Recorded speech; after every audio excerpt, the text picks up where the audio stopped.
As-Sirat al-Mustaqim, on est à la page 472 dans le livre Ahwal al-Qubur et dans le livre de Ibn Abi Dunya. Il a rapporté de Abi al-Qasim Ishaq ibn Ibrahim al-Khutli, il a entendu Abdullah ibn Muhammad al-Ansi, il a entendu qu'Amr ibn Muslim lui a rapporté d'un homme qui creuse les tombes. Il a dit j'avais 3 tombes à faire, alors il a fait 2 tombes et il était dans le deuxième. Dans le 3e, mais il faisait très chaud. Alors, lorsqu'il faisait très chaud, il a pris comme une couverture, comme un habit qu'il avait, et il s'est couvert pendant qu'il est dans le trou là. Il s'est mis au-dessus de lui pour se couvrir. Et il a pris ça comme l'ombre, comme pour se refroidir. قال فبينما أنا كذلك إذ رأيت شخصين على. J'ai vu 2 personnes. Bon, on va voir qu'après que ce sont 2 anges, mais lui au début il a cru que ce sont 2 personnes. Ils étaient sur 2 chevaux blancs. Ils sont mis sur la première tombe. فقال أحدهما لصاحبه اكتب. Alors l'un il a dit à l'autre écris. فقال ما أكتب قال فرسخ في فرسخ. L'autre il lui a dit qu'est-ce que j'écris? Il lui a dit فرسخ في فرسخ. فرسخ 3 miles, chaque mile 2000 coudées, c'est 6000 coudées. 6000 coudées, c'est comme tu dis 3000 mètres. C'est comme tu dis 3000 mètres. Il a dit écrit que cette tombe-là va être élargie 3000 mètres de 2 côtés. ثم تحول إلى الآخر فقال أكتب قال ما أكتب قال مد البصر. Alors ils ont été vers la deuxième tombe. Il lui a dit écrit. Il a dit j'écris quoi? Il lui a dit écrit qu'il soit à l'extrême limite de regard, il sera élargi à l'extrême limite du regard de la personne. ثم تحول إلى الآخر الذي أنا فيه. Après ils sont venus vers le 3e tombe dans laquelle il a dit je suis dedans, je me suis couvert par quelque chose. Il lui a dit écrit. Il a dit qu'est-ce que j'ai écrit? اكتب قال وما أكتب قال فطر في فطر. C'est comme il a dit un empan sur un empan. La tombe d'ailleurs c'est 2 mètres et quelques sur 1 mètre et plus. Alors là, lui a dit fitr fi fitr, c'est comme un empan sur un empan. فقعدت أنظر الجنائز. Alors lui qui a creusé les tombes, il voulait savoir maintenant comment celui-là, 3000 mètres à peu près, l'autre à l'extrême limite de regard, et celui-là un empan et un empan. قال فقعدت أنظر فجيء برجل معه نفر يسير فوقفوا على القبر الأول. قلت ما هذا الرجل؟ قالوا إنسان قراب يعني سقاء ذو عيال ولم يكن له شيء فجمعنا له حتى يدفن ويجهز. Alors le premier homme on l'a ramené pour l'enterrement. Il a dit qui est cet homme? Ils ont dit c'est un homme qui offrait voilà, qui vendait de l'eau, comme celui qui prend un jar et il va dans les marchés, il vend, et il était très pauvre, il ne vivait qu'avec ça. Et lorsqu'il est mort, il n'y avait rien pour acheter les linceuls, pour la tombe. On a récolté de l'argent pour l'enterrer. On a récolté de l'argent pour l'enterrer. Et il avait une famille. Alors, qu'est-ce qu'il a dit cet homme-là? Il a dit, donnez l'argent que vous avez ramassé, moi je veux rien prendre. C'est moi qui m'en occupe, et il l'a enterré. Il a dit l'argent que vous avez récolté, donnez à sa famille et moi je m'en occupe. Alors après il a ramené une autre personne. Il y avait seulement, là-bas il y avait peu de gens, mais ici il y avait seulement ceux qui portent.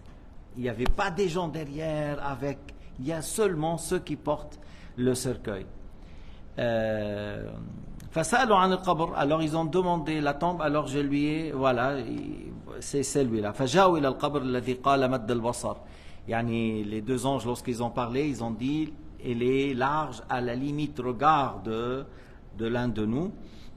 Alors il a dit, qui est cet homme? Celui qui a creusé la tombe. Qui est cet homme? Man hadha ar-rajul? قالوا إنسان غريب مات على مزبلة لم يكن له شيء.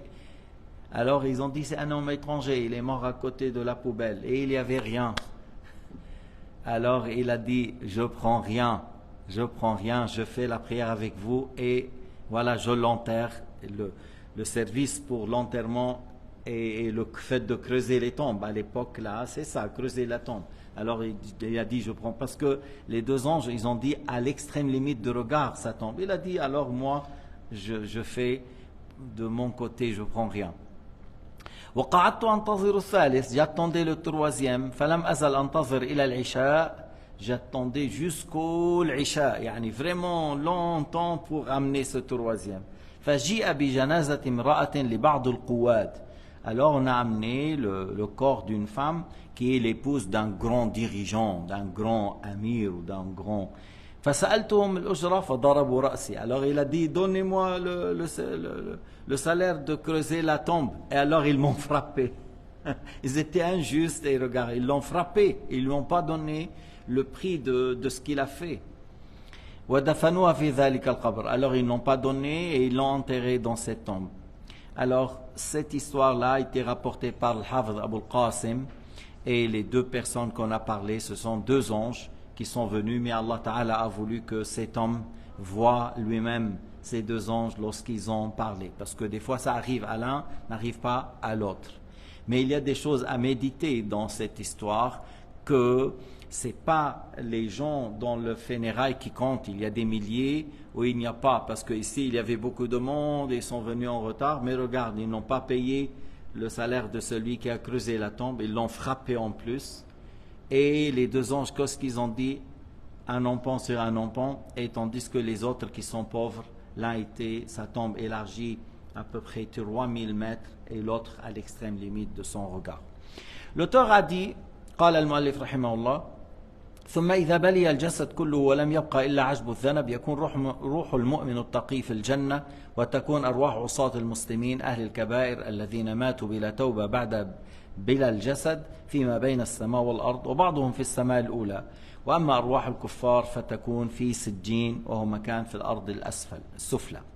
Alors l'auteur a dit qu'une fois que la personne elle est enterrée, les anges de la tombe, ils vont venir pour questionner.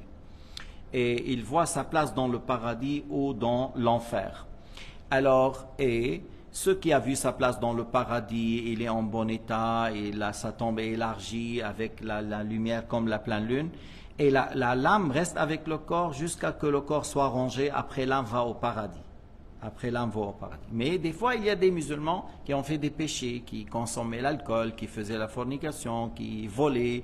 Alors ces gens-là, leur âme sera entre la terre et le ciel. C'est pas dans le paradis, c'est entre la terre et le ciel. Et certains, ils seront au premier ciel. Tandis que les non-croyants, les mécréants, qui adoraient autre qu'Allah Ta'ala, ou les athées, alors ces gens-là, leur âme quitte le corps après que le corps soit rangé, après que le corps est rangé par la terre, l'âme revient à une place dans le 7e terre qui s'appelle Sijin. Jusqu'au jour dernier, et parce que le corps est rangé, il reste un petit os qui s'appelait Ajbu Dhanab. Ça reste. Et les corps vont être reconstitués sur cela, et par la suite, ils seront tous ressuscités pour être jugés. Et le jour dernier, ça dure 50 000 années. Yawm al-Qiyamah miqdaru 50 000 sana. Le jour du jugement, il est comme, par rapport à nos jours, comme 50 000 années. Et par la suite, alors les gens ils vont aller au paradis ou à l'enfer. Ça dépend de leur acte et leur croyance. Wallahu subhanahu wa ta'ala a'lam wa ahkam. Walhamdulillahi rabbil alamin. Sallallahu ala sayyidina Muhammad wa ala alihi wa sahbihi wa sallam.